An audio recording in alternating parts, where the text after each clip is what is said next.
in a minute. O tratado se baseava na confiança mútua e no segundo ano de comando do general Eugene Habiger, essa confiança foi perdida.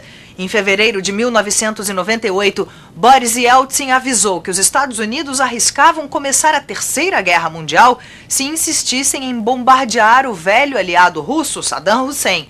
Para o general Habiger, foi o momento de tomar uma atitude para reduzir o arsenal nuclear dos dois lados.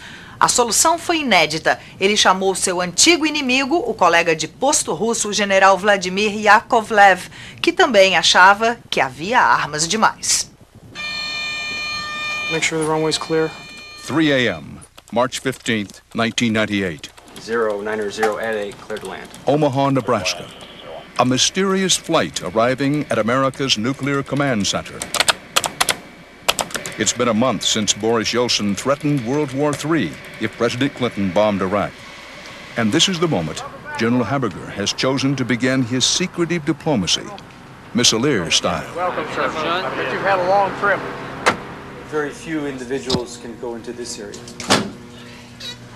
The first stop for his guest of honor, Russia's nuclear commander, General Yakovlev, is America's nuclear war room.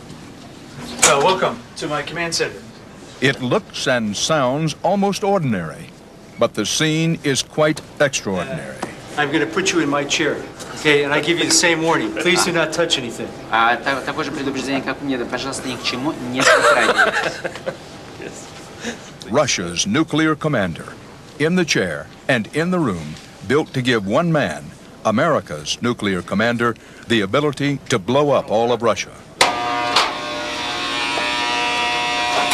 Welcome to the air room. Hey, Ben, how are you? And that was only the beginning of the tour, which included a visit to the place called the Air Room, where the targets in Russia are picked.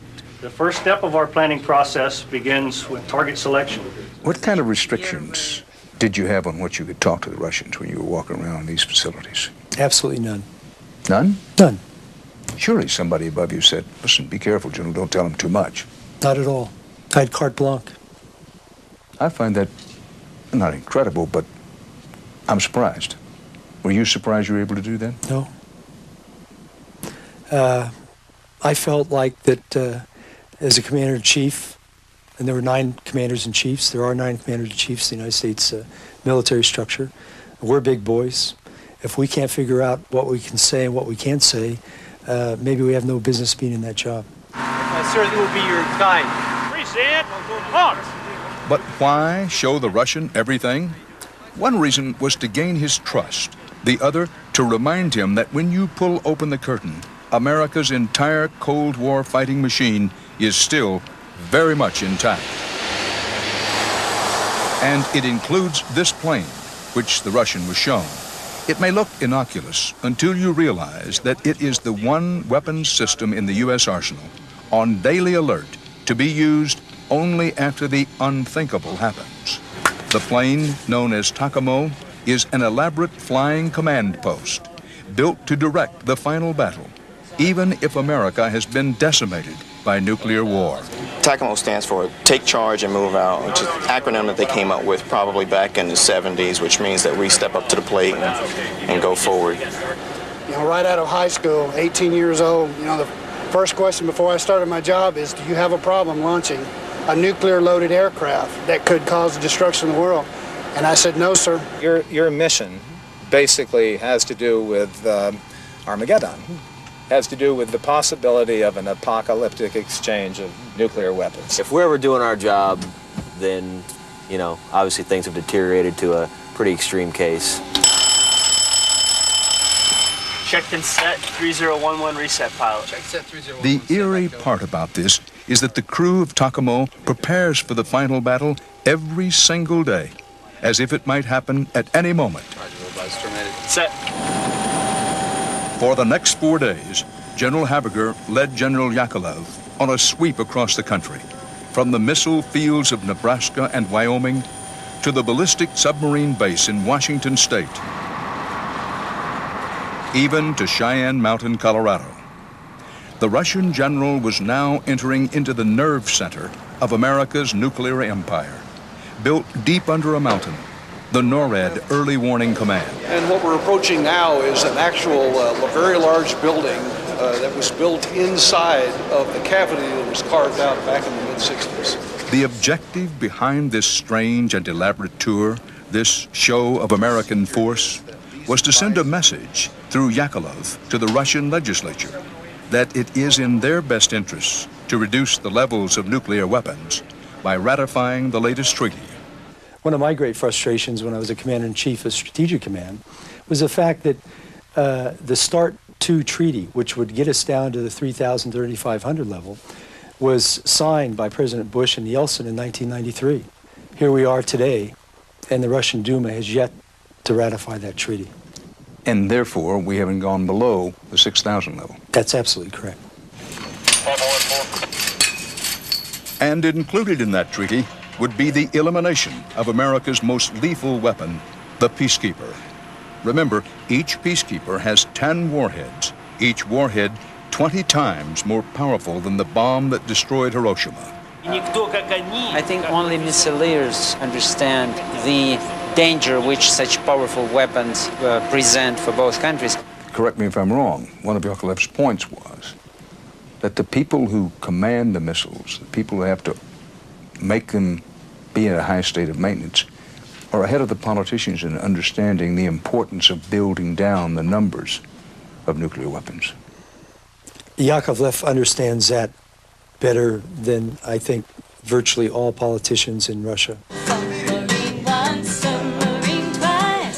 By the end of the tour, the mission seemed to be accomplished. Take it, General! Wiggle! At this farewell celebration, the Russian commander declared that he now would be able to make a case for the Missile Reduction Treaty to be passed.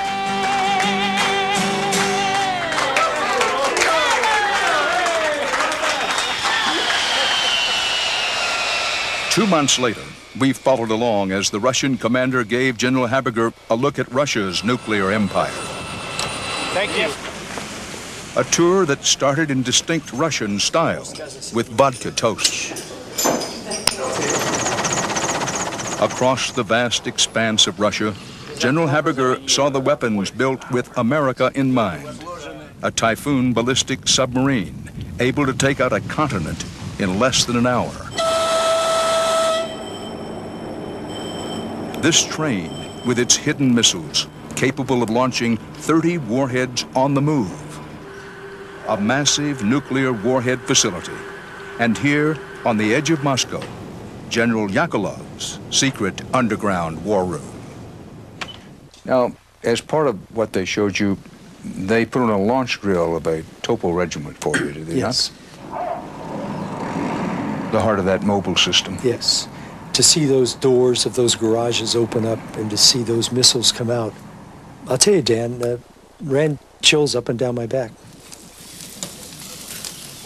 But nothing could get in the way of the Missileers' mission of peace. What we have here is a tradition which separates the wimps from the warriors.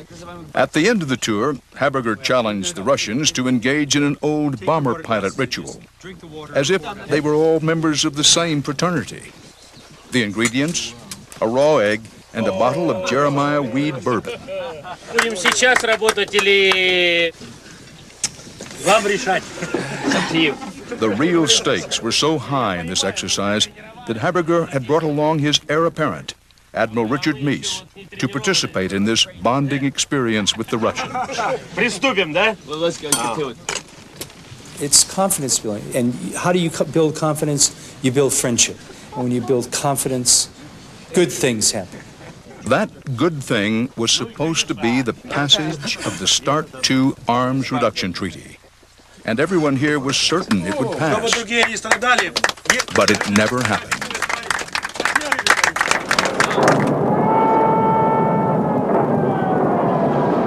A year ago, December 16th, the United States bombed Iraq. The attacks came just 3 days before the Russian parliament was scheduled to vote and, by all accounts, to pass the START II treaty. But because of that bombing, the treaty was shelved.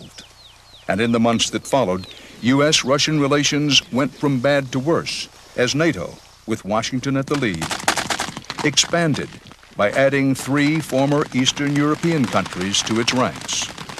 Did you talk about the expansion of NATO and what that meant to the Russians and how they felt about that? Oh, yes. The Russians continue to shake their heads. And they would ask me, now, let me get this right. NATO was a Cold War organization. The Cold War is over. Why in the world do you still have NATO? And I'll tell you, Dan, I didn't have a very good answer for him. Well, you're retired now. What's your opinion of that? I've done a lot of thinking about this, Dan. We're doing a heck of a lot of harm to the Russians or with the Russians by continuing to poke this NATO stick into their eye. The START II treaty came up for another vote in the Russian parliament on March 16th last year. And by all accounts, it was, once again, thought certain to pass, a vote that would have led to a 50% reduction in nuclear weapons. But yet again, it didn't happen. And the night before they were to vote, we began bombing Kosovo. And that just blew the entire effort. Now, in your head and in your heart of hearts, do you believe, or you can give us your opinion, do you believe if the bombing of Kosovo had not started at that particular time, that we'd now have a ratified new nuclear reduction treaty in place? In my opinion, the probability would be very, very high. After the bombing in Kosovo began, the Russian Missiliners were ordered to break all contact with their American friends. And I think it doesn't take a brain surgeon to figure out when you shut off that kind of a relationship, you're going down a path that is not pleasant. Are you worried about that right now? I am, indeed. Shortly after the war in Kosovo started, General Yakovlev deployed 10 new Topol missiles and mounted the largest nuclear exercise since the end of the Cold War.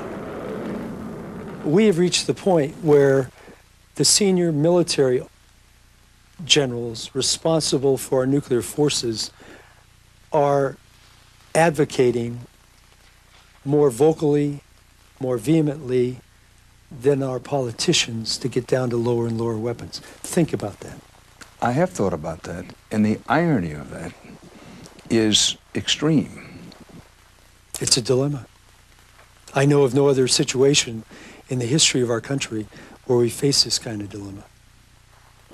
Os mísseis dos dois lados continuam em estado de alerta, mas há uma esperança. O Comando Nuclear Central americano recebeu recentemente uma carta do general Yakovlev sugerindo que talvez seja a hora de um novo encontro dos Missiliners.